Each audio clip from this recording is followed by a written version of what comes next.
আজকে তোমাদের আমি 3 নম্বর অধ্যায় থেকে গুরুত্বপূর্ণ এসএকিউগুলো নিয়ে আলোচনা করব, যেখান থেকে তোমরা অতি অবশ্যই কমন পাবে।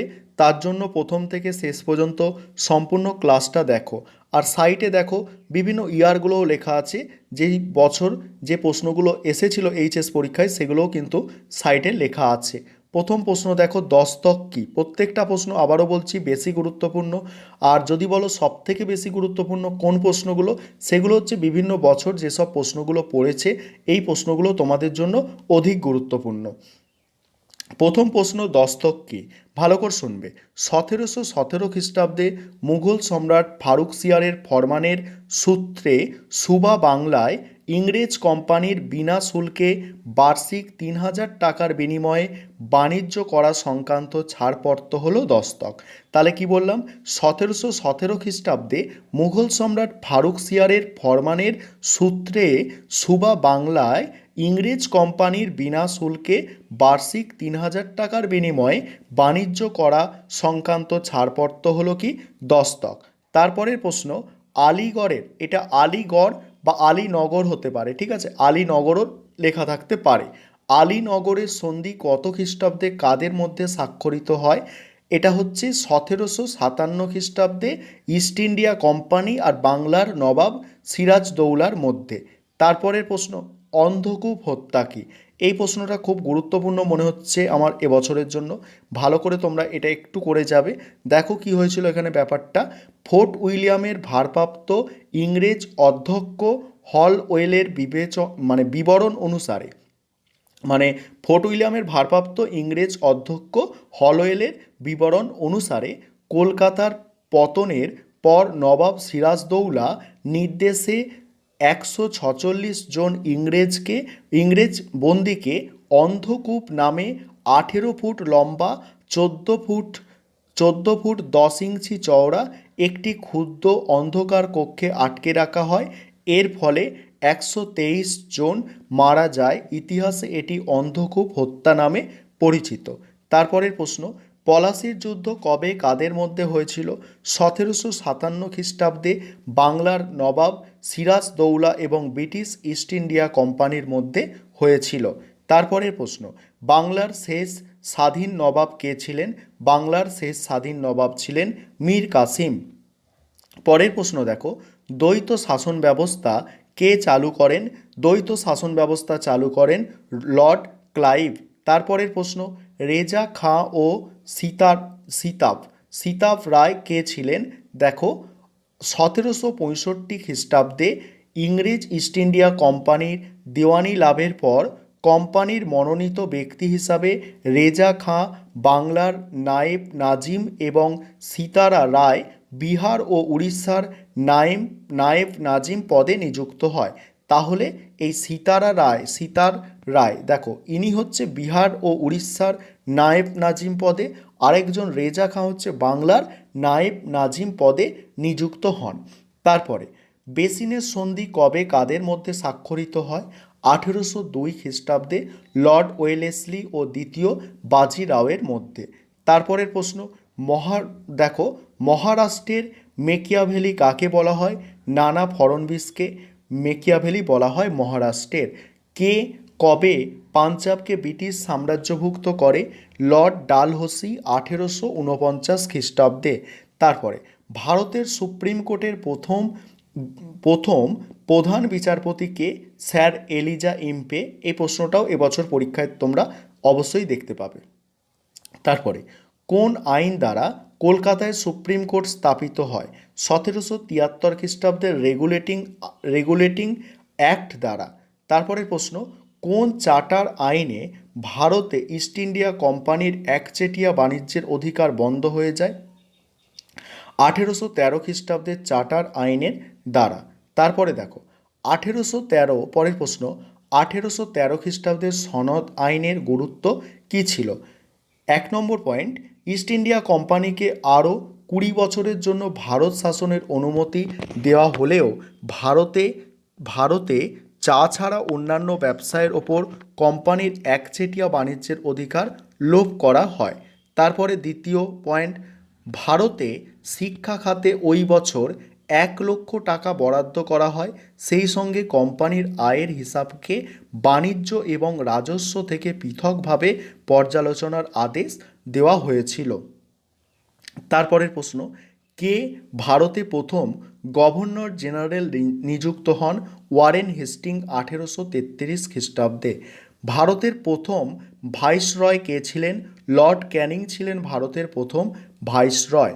তারপরের প্রশ্ন, সর্বশেষ চার্টার আইন কবে প্রবর্তিত হয়?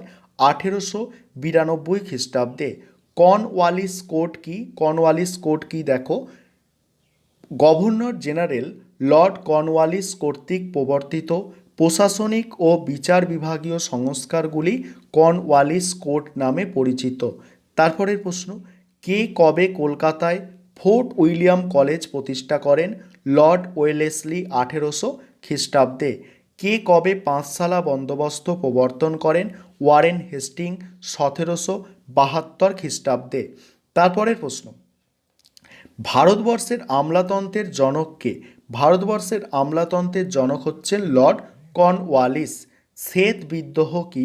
দেখো, ভারতে 1766 খ্রিস্টাব্দে, ভারতে 1766 খ্রিস্টাব্দে সেনাবাহিনীর ভাতা হ্রাস পাওয়ার কারণে ব্রিটিশ সৈন্যরা বিদ্রোহ করে। এই বিদ্রোহ শ্বেত বিদ্রোহ নামে পরিচিত। লর্ড ক্লাইভ কঠোর হাতে এই বিদ্রোহ দমন করেন।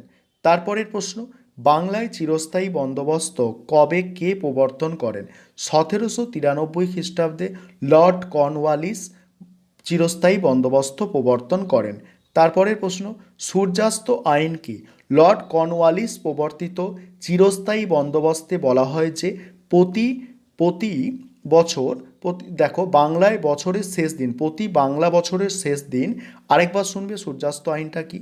লর্ড কর্নওয়ালিস প্রবর্তিত চিরস্থায়ী বন্দোবস্তে বলা হয় প্রতি বাংলা বছরের শেষ দিনে সূর্য অস্ত যাওয়ার আগে জমিদারদের তাদের রাজস্ব পরিশোধ করতে হবে, অন্যথায় তাদের জমিদারি সরকার বাজেয়াপ্ত করে নেবে। তারপরের প্রশ্ন, কোন ভূমি ব্যবস্থা জমিদারদের জমির ওপর মালিকানা দিয়েছিল?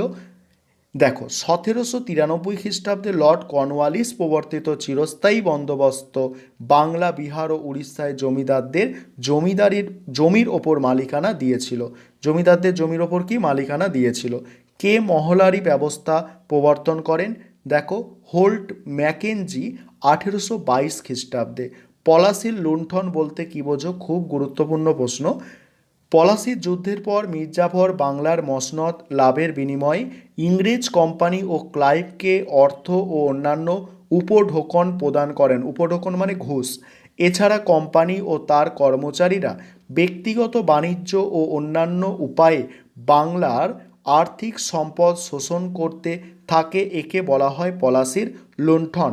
তারপরের প্রশ্ন, নানকিংয়ের সন্ধির দুটি শর্ত লেখো। 1 নম্বর point, Canton, Shanghai, Amoy, Foochow ও নিংপো চীনের এই 5টি বন্দর ইউরোপীয় বণিকদের ব্যবসা বাণিজ্য ও বসবাসের জন্য খুলে দেওয়া হয়। 2 হচ্ছে, এই বন্দরগুলিতে ইউরোপীয়রা নিজেদের কনসাল নিয়োগের অধিকার লাভ করে। তারপরে, কবে কাদের মধ্যে নানকিংয়ের সন্ধি স্বাক্ষরিত হয়? 1842 খ্রিস্টাব্দে ইংরেজদের সঙ্গে চীনের। তারপরের প্রশ্ন, হিতবাদের মূল কথা কি? দেখো, সর্বাধিক সংখ্যক মানুষের সর্বাধিক পরিমাণ সুখ স্বাচ্ছন্দ্যের বিধান করা। তারপরের প্রশ্ন, কোন দুটি স্থানের মধ্যে দিয়ে ভারতে প্রথম রেলপথ স্থাপিত হয়? 1953 খ্রিস্টাব্দে মুম্বাই থেকে থানে পর্যন্ত ভারতে প্রথম রেলপথ স্থাপিত হয়। টিস্কোর পুরো কথা কি? Tata iron and steel company. পরের প্রশ্ন, ভারতে রেলপথ নির্মাণের ক্ষেত্রে গ্যারান্টি প্রথা বলতে কি বোঝায়? ভালো করে শোনো এটা, যে ভারতে রেলপথ নির্মাণের ক্ষেত্রে বেসরকারি উদ্যোগকে উৎসাহিত করার জন্য সরকার বেসরকারি কোম্পানিগুলিকে বিনামূল্যে জমি দেওয়া, তাদের মূলধনের ওপর 5% সুদ বা ভর্তুকি দেওয়া এবং শতকরা 5 টাকার বেশি লাভ হলে তা কোম্পানি ও সরকারের মধ্যে সমানভাবে বণ্টিত হওয়ার অঙ্গীকার করে, যা গ্যারান্টি প্রথা নামে পরিচিত। তারপরের প্রশ্ন, নানকিংয়ের সন্ধির ফলাফল কী হয়েছিল?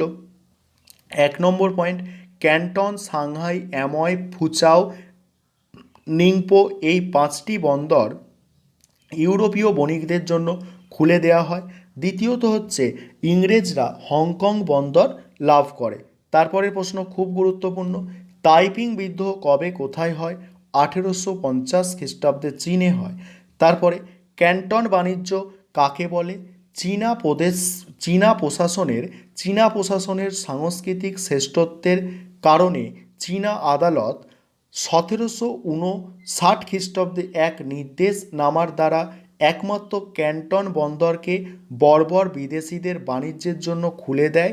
এইভাবে ক্যান্টন বন্দরকে কেন্দ্র করে চীনে বিদেশিদের বন্দরকেন্দ্রিক যে বাণিজ্যের সূচনা হয় তাকে ক্যান্টন বাণিজ্য বলা হয়। এই ছিল আজকের ক্লাস। এখান থেকে তোমরা 3 নম্বর অধ্যায়ের যেসব এসএকিউ পরীক্ষায় থাকবে অতি অবশ্যই তোমরা কমন পাবে। আর আমাদের সমস্ত অধ্যায়ের ইতিহাসের ছোট প্রশ্ন আলোচনা হয়ে গেছে। যাদের এখনও পর্যন্ত দেখা হয়নি তোমরা ডেসক্রিপশন বক্সে একটা প্লেলিস্টের লিঙ্ক পেয়ে যাবে, সেখান থেকে সমস্ত ক্লাসগুলো তোমরা দেখে নিতে পারবে।